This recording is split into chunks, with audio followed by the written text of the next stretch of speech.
Jadi tidak ada formula pamungkas untuk sebuah motivation letter. Jadi sebenarnya makanya kita kasih judul sini preparation untuk creating successful motivation letters, karena what you can do is prepare as much as possible. Seperti itu. Sebenarnya ada 3 bagian ya. Yang akan saya bagi di presentasi ini untuk menulis motivation letter. Pertama research, kedua reflection, ketiga expectation. Research ini lebih banyak ke area research tentang programnya, program Erasmus, universitasnya, bahkan ke kurikulumnya. Kemudian reflection itu lebih kayak what can you offer as prospective students. Kemudian setelah kalian melakukan 2 ini, ekspektasi kalian apa? Seperti itu. Research, get to know university. Jadi sebelum kalian apply sebuah program, tentunya kalian harus lihat dulu nih, sebenarnya ini programnya seperti apa. Misalnya kalian tertarik dengan program Erasmus Public Policy. Nah, terus kalian lihat gitu, apakah di situ ada public policy luas, kalian lebih tertarik ke ekonomi misalnya. Apakah benar dia ada tentang ekonomi gitu, yang stream options-nya seperti Mbak Dwi bilang tadi kan, misalnya dalam satu program itu ada beberapa spesialisasi, seperti itu. Terus research itu juga penting, karena dari situ kalian bisa lihat nih, siapa sih alumninya. Dari situ kalian bisa lihat profil orang-orang yang diterima di program, seperti itu.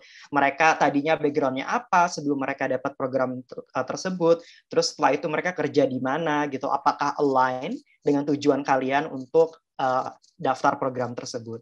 Nah, kemudian interest. Ketertarikan kalian tuh muncul karena apa sih sebenarnya? Apakah karena skill kalian, pengalaman kalian cocok seperti itu, atau karena sebenarnya jurusan ini itu cocok dengan future contribution yang kalian mau, seperti itu kan.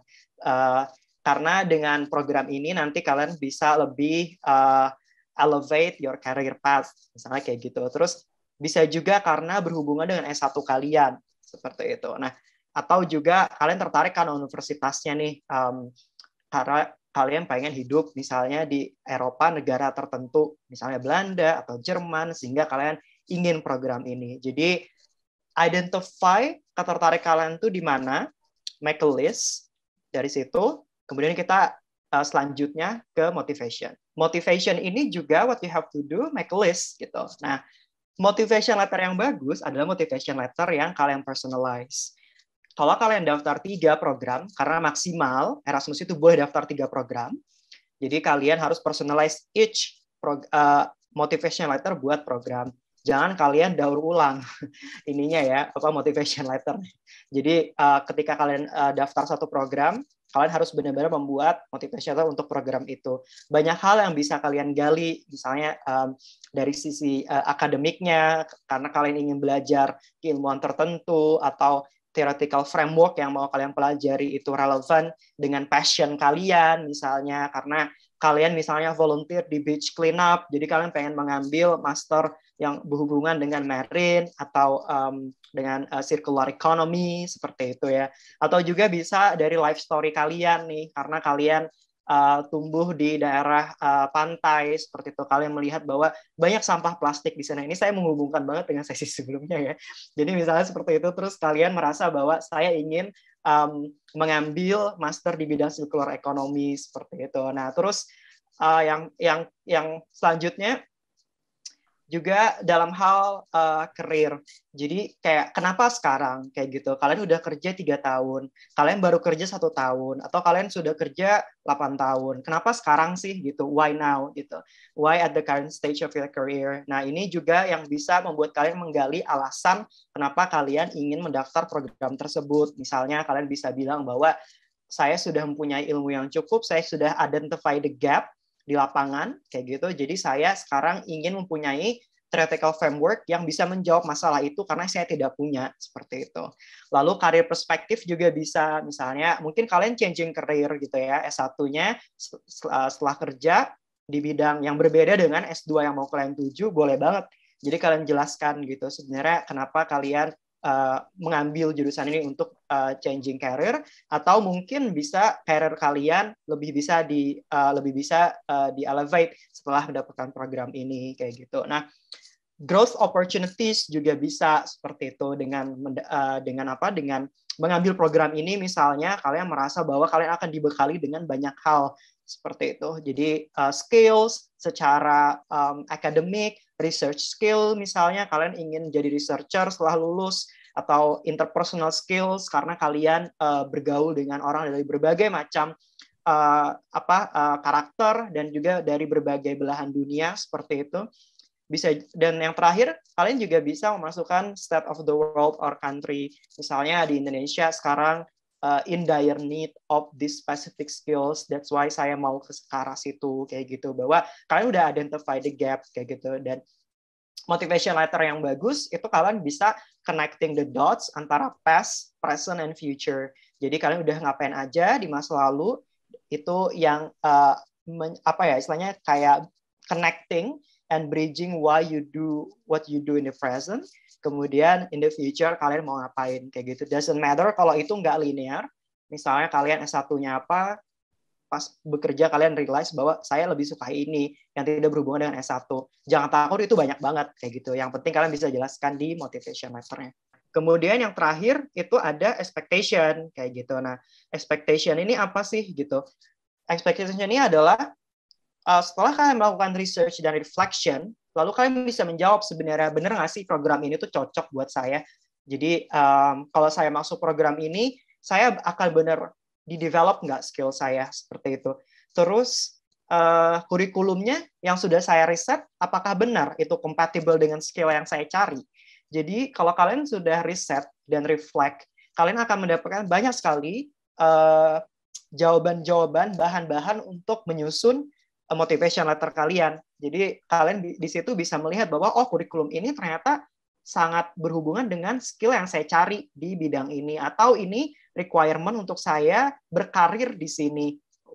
Entah itu karirnya naik atau entah karirnya berubah, kalian bisa bilang bahwa ini sangat berhubungan kayak gitu. Jadi career development sangat yang ekspektasi kalian secara pribadi adalah career development, misalnya untuk dapat Erasmus, oke, akan terjawab dan akan terpenuhi dengan mengambil program ini kayak gitu. Nah, banyak hal di expectation ini yang akan membuat kalian itu istilahnya itu mix and match ya. Jadi setelah research and reflect, kalian akan bisa menjawab sebenarnya benar nggak sih kalian pengen itu, dan itu akan sangat terrefleksi di motivation letter kalian gitu. Motivation letter yang bagus itu seperti apa sih? Nah, tadi setelah kita bahas motivation letter yang bagus itu yang seperti apa, yang pertama, kalian udah riset university-nya apa. Yang kedua, kalian udah tahu interest and motivation kalian. Yang ketiga, kalian sudah tahu ekspektasinya apa dan kenapa kalian akan fit di program itu, seperti itu. Jadi motivation letter yang bagus setidaknya memiliki 3 elemen ini, dan kalian bisa bercerita di motivation letter kalian dengan baik seperti itu, ada flow-nya.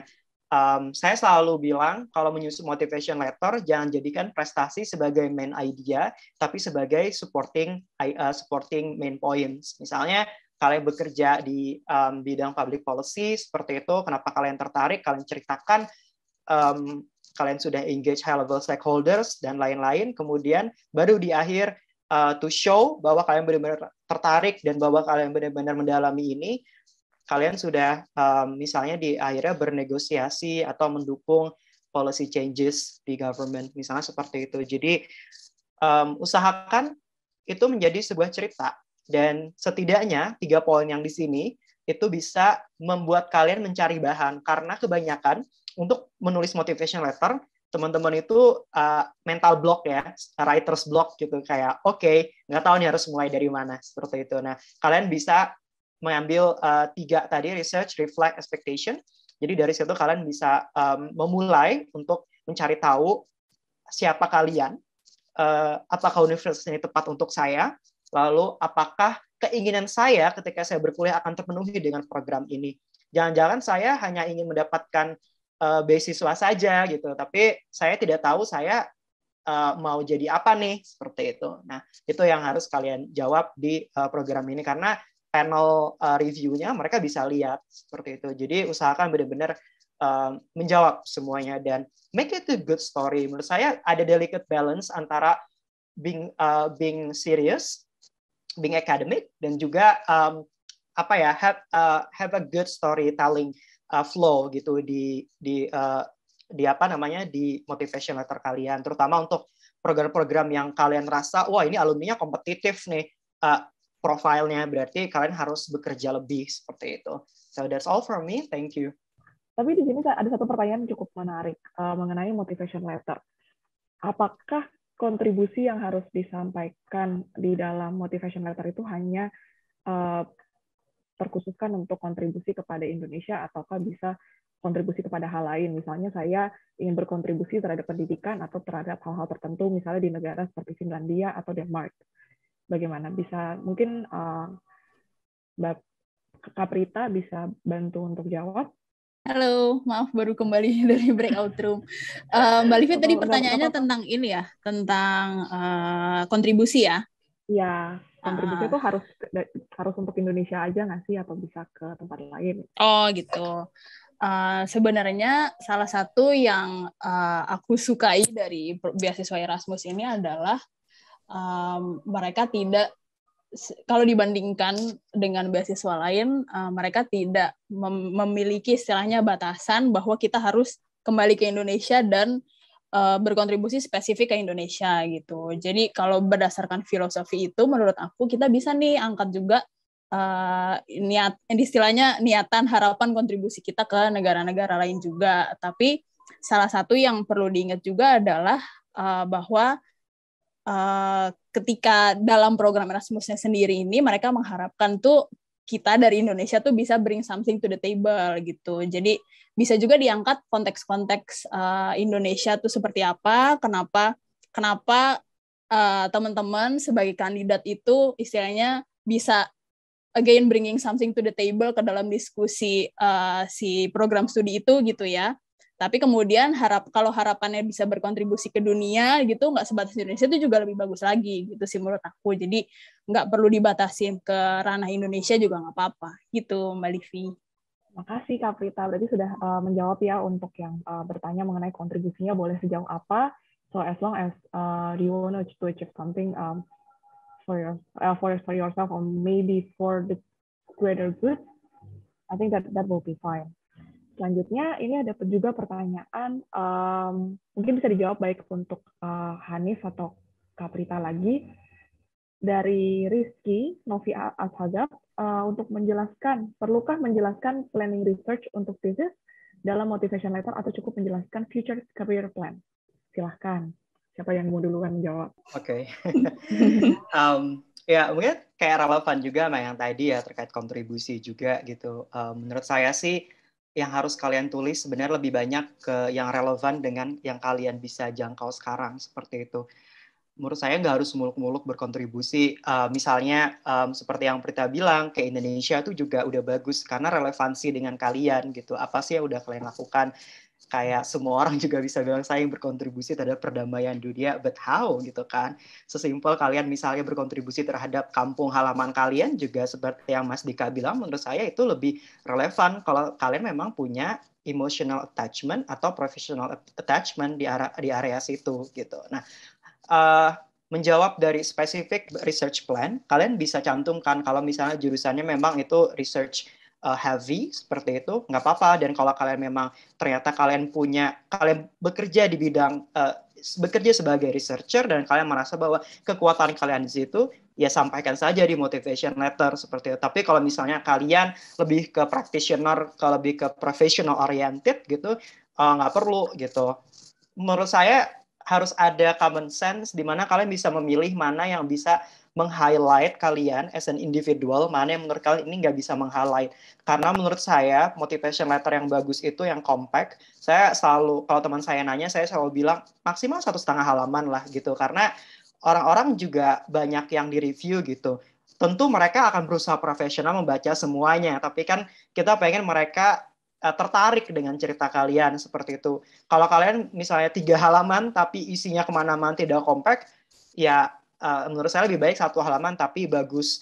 Dan percayalah, ketika kalian sudah review, kalian akan bisa memotong banyak dari motivation letter. Makanya tanya saja ke alumni, menurut saya beberapa orang bahkan persiapannya 1 tahun sebelumnya seperti itu, karena motivation letter itu menurut saya harus dikerjakan, diistirahatkan seperti itu, karena kalian akan mendapatkan ide lagi. Dan kadang ide datang di tempat yang tidak terduga, misalnya lagi di jalan, lagi mandi seperti itu. Jadi kayak banyak hal sih menurut saya yang bisa kalian masukkan di motivation letter, tapi harus tetap compact gitu, jangan terlalu kemana-mana.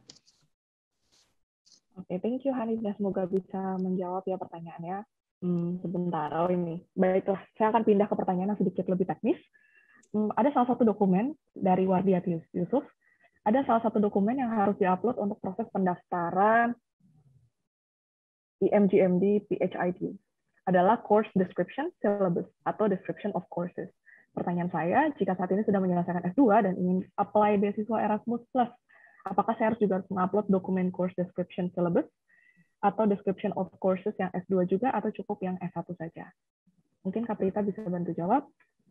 Wah, kebetulan program aku waktu itu nggak mengharuskan ada course description sebetulnya. Jadi mungkin Mas Hanif mungkin lebih tahu kali ya.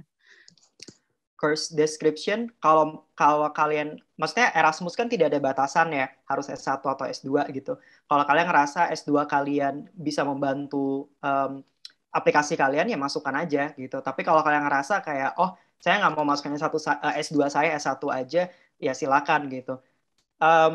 Tapi wise word-nya kalau menurut kami selalu adalah tanyakan ke konsorsium apakah mereka perlu apakah menurut mereka perlu dimasukkan course description untuk S2. Dan tapi juga ada personal judgment.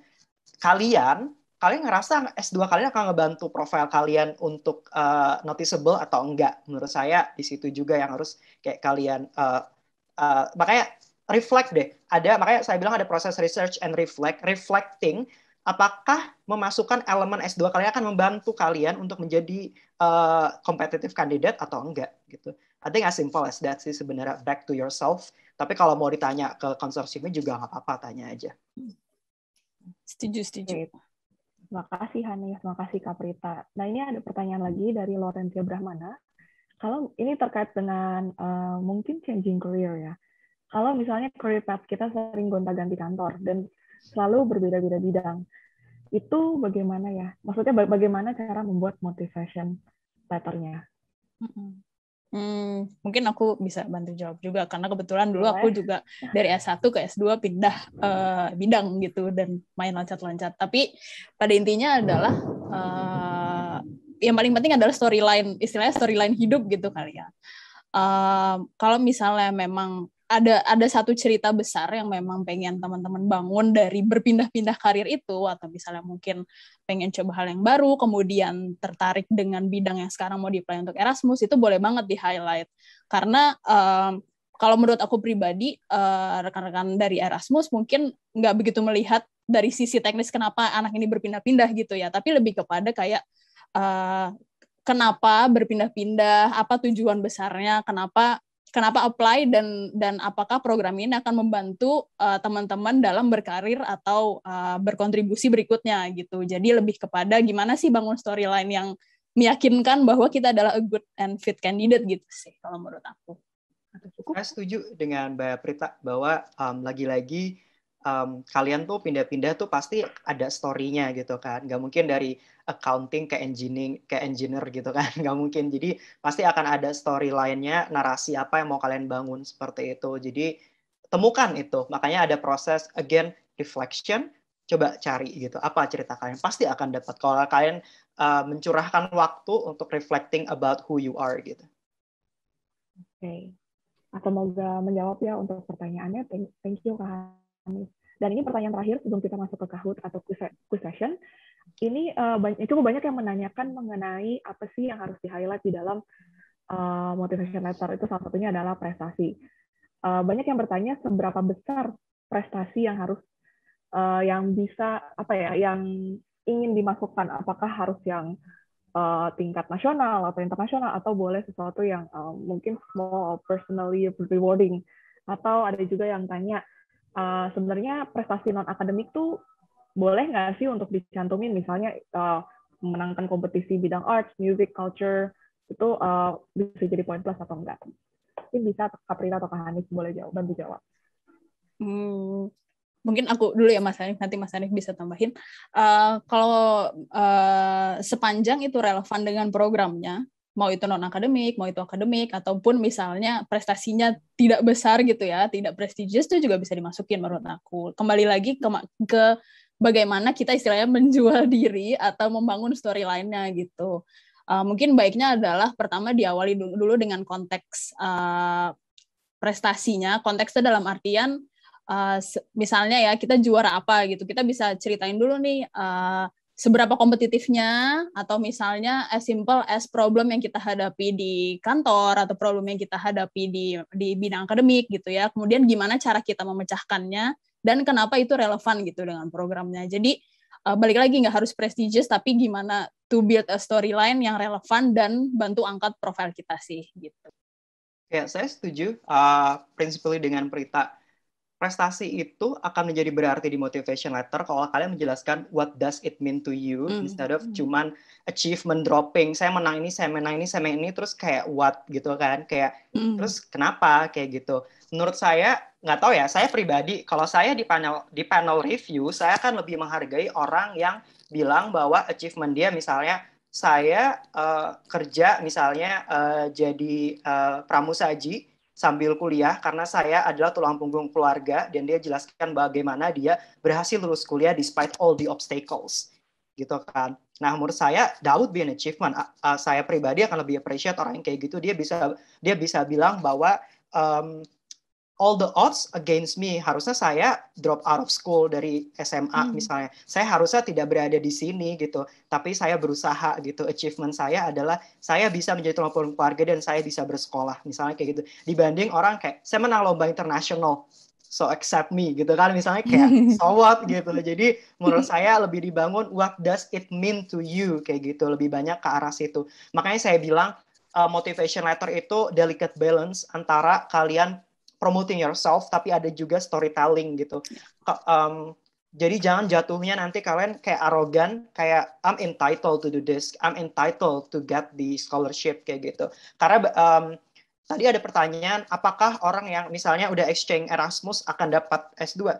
Enggak juga, banyak juga yang udah exchange tapi nggak dapat S2 Erasmus, seperti itu. Doesn't mean kayak ini Erasmus exchange menurut saya prestasi gitu ya, dan itu kan prestasi yang dari EU sendiri gitu. Nah, tapi doesn't guarantee you to get the spot gitu. Jadi menurut saya banyak hal, elemen-elemen di sana yang makanya proses reflection penting banget, karena di situ yang akan kalian temukan seperti itu. Jadi jangan berkecil hati misalnya GPA kalian nggak terlalu tinggi atau IELTS kalian nggak terlalu tinggi, itu tidak terlalu dipedulikan ya, selama kalian memenuhi standar. Misalnya dia minat 3,0, ya udah itu bare minimum. Mereka nggak akan melihat orang dengan IPK tinggi berarti akan lebih berpotensi. Enggak juga, selama kalian bisa menjelaskan misalnya IPK saya 3 karena saya harus kerja 3 jobs untuk memenuhi kebutuhan sehari-hari saya misalnya.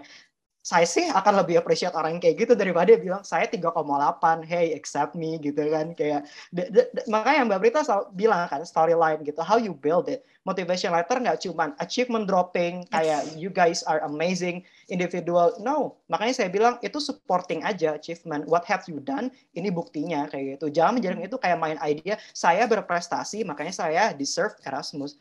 It doesn't work that way menurut saya sih. Boleh nambahin satu komen build dari Mas Hanif tadi ya Mbak Livi sedikit.